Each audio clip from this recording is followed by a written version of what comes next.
Channel को subscribe करें sports crazy को, बेल आइकन की घंटी पे दबाएं ताकि आपको रेगुलर अपडेट्स मिलते रहे। आप हमें फॉलो भी कर सकते हैं इंस्टाग्राम और फेसबुक पर।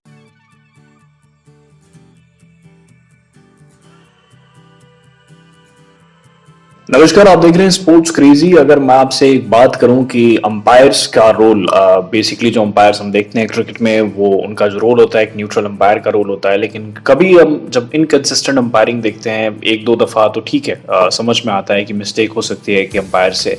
लेकिन जब इनकंसिस्टेंट अंपायरिंग का जो दर है, जो रेट है, वो बढ़ जाता है, यानी कि आप एक ही मैच में, एक ही इनिंग्स में जब इनकंसिस्टेंट अंपायरिंग देखते हैं 7 से 8 बार, 9 बार, तब आपको अपना सर पकड़ने पर मजबूर हो जाते हैं एज अ फैन। आपको समझ में नहीं आता है कि इतनी इनकंसिस्टेंट अंपायरिंग क्यों हो रही है।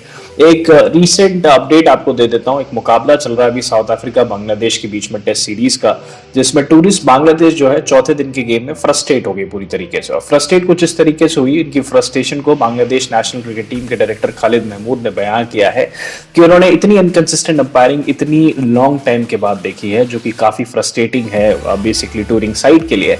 आपको बता देते हैं हुआ क्या। ऑन फील्ड पे अंपायरिंग कर रहे थे एड्रियन हॉलस्टॉक और उनके साथ दे रहे थे मरियस एरास्मस। ये दोनों साउथ अफ्रीका के अंपायर हैं। 9 ओकेजन्स ऐसे आए जहां पे बांग्लादेश की जब गेंदबाजी कर रहा था, साउथ अफ्रीका बल्लेबाजी कर रहा था, उन्होंने अंपायर के डिसीजन को चैलेंज किया। 9 ओकेजन्स अगर आप चैलेंज कर रहे हो, और 9 के 9 ओकेजन्स ऐसे रहे जहां पे मोस्ट ओकेजन्स की अगर हम बात करें तो जो अंपायरिंग की गई साउथ अफ्रीकन अंपायर्स के द्वारा, वो अंपायरिंग बहुत इनकंसिस्टेंट थी। यानी कि जो क्लियर आउट दिख रहा था उसको भी उन्होंने नॉट आउट दिया।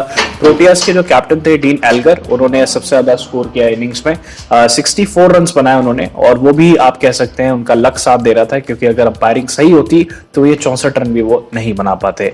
लेफ्ट हैंडेड बैटर की अगर हम बात करते हैं, उनको डिसमिस किया तस्किन अहमद ने, लेकिन बांग्लादेश ने एक रिव्यू के लिए कॉल किया। उसके बाद भी अगर आप देखेंगे तो साउथ अफ्रीका के जो अंपायर थे मारियस एरास्मस ने इनिशियल अपील को टर्न डाउन कर दिया। यानी कि इतनी इनकंसिस्टेंट अंपायरिंग सीरियसली आपको एज अ फैन भी फ्रस्ट्रेट कर देती है। मैं आपको बताता हूं कि बांग्लादेश के नेशनल क्रिकेट टीम के डायरेक्टर महमूद ने मीडिया को क्या कहा। उन्होंने कहा ये फ्रस्ट्रेटिंग है। अंपायर का एक बहुत बड़ा रोल होता है टेस्ट मैचेस में और बहुत ज्यादा डिपेंड करता है उनके डिसीजन पे। आपने अंपायरिंग देखी है, कुछ भी हाइड करने की जरूरत नहीं है। कुछ डिसीजन ऐसे थे जो हमें घर मिल गए होते तो हम 270 की जगह 180 रन चेस कर रहे होते हैं। हम रिस्पेक्ट करते हैं अंपायर्स की, वो बेस्ट जज होते हैं ऑन द फील्ड और हमें उनके डिसीजंस को एक्सेप्ट करना चाहिए। लेकिन हमें ये भी एक्सेप्ट करना पड़ेगा कि इतनी इनकंसिस्टेंट अंपायरिंग हमने इतने सालों के बाद देखी है।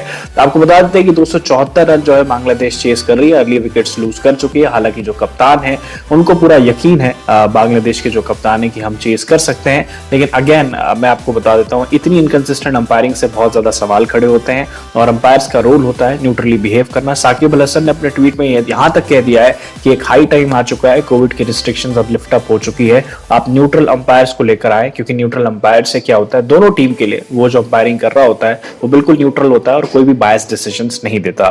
तो इसी तरीके की अपडेट आपके लिए हम लाते रहेंगे। हमारा जो चैनल है उसको सब्सक्राइब करना ना भूलें। अपने घरों में रहें, अपना ख्याल रखें और सुरक्षित रहें।